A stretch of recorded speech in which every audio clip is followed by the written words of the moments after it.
show, Home Experience Radio.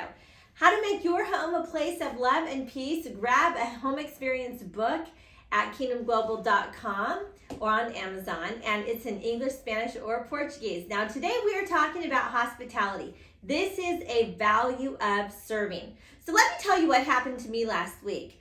On Wednesday night, I was on my way home from the ballet studio. I had given my granddaughter a ride, and I got a very long text message, more than I could read while I was driving. So when I arrived home, I read it, and what it said is that one of my clients was with a group headed to another country for a missions trip. They were going to Brazil on a missions trip, and there were 8 of them, and they became stranded at the airport.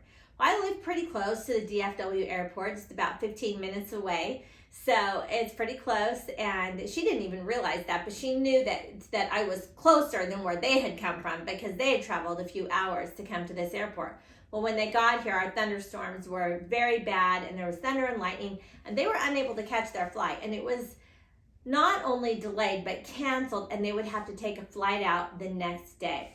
So she called and said, we're stranded. We can't afford to go back home, and we need to stay in the area. We can't afford to get a hotel, and the airline will not pay for a hotel because it was weather related. So can we stay at your house? Well, of course, I said absolutely yes. Now, she had never even been to my house, and the 7 people she was with, I'd never even met before. And I'd only met this lady a few times. We had done some phone sessions. And so I was really happy to host them. And so I had a 30-minute notice for 8 people to spend the night at my house. So I asked her if they'd eaten dinner yet, and she said no. I said, okay, I will prepare dinner. So by the time they arrived, I had dinner ready, and my beds were ready, fresh towels were ready, and we were ready. I was ready.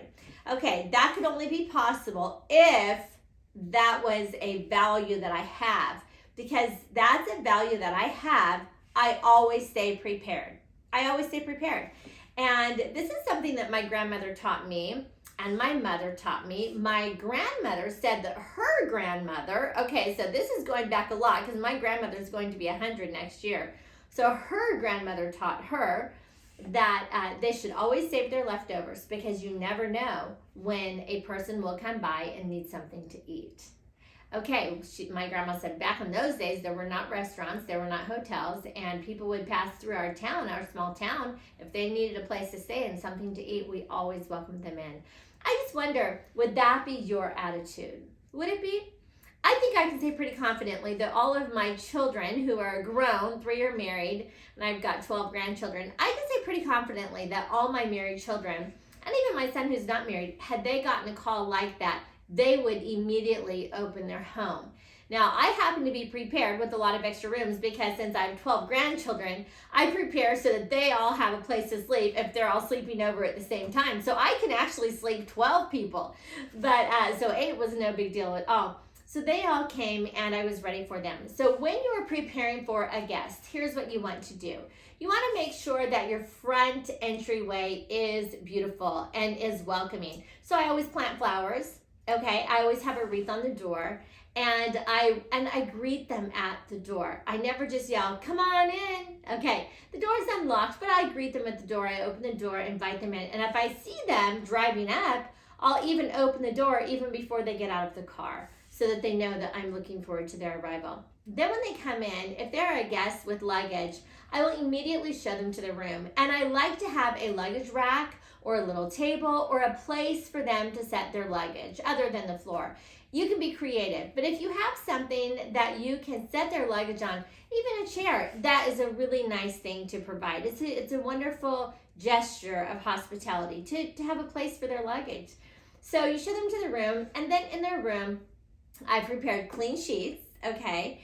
And I set clean towels on the bed, and maybe even a fresh little bar of soap that I've saved from maybe a hotel stay that I have done previously. So there's a little bit of preparation when they come. So there's clean towels set out rather than just saying there's clean towels in the closet or there's clean towels under the sink. I set them out so that they feel prepared for. I oftentimes will leave a note, and then I'll also write on there our Wi-Fi password, because these days that is something that people are going to want, and that way they don't have to ask for it.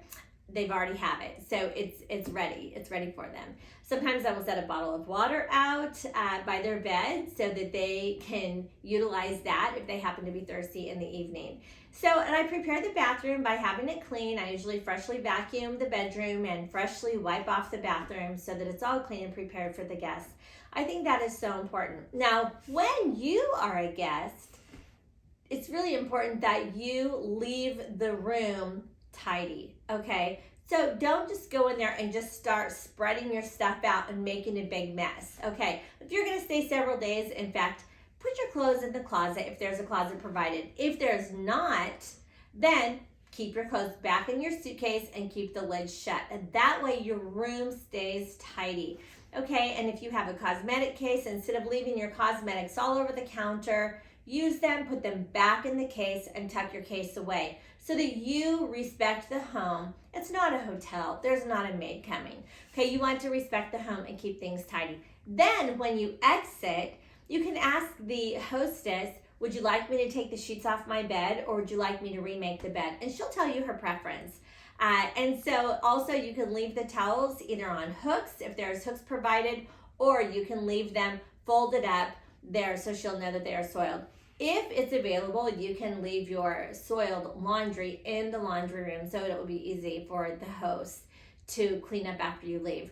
And I always like to tie up my trash and then throw the trash away if I happen to see a trash can outside. If not, I do my best to keep the trash in the container so that I don't leave a mess. You really want to do your best. In fact, you actually want to leave your bedroom and your bathroom and the home in better condition than when you came.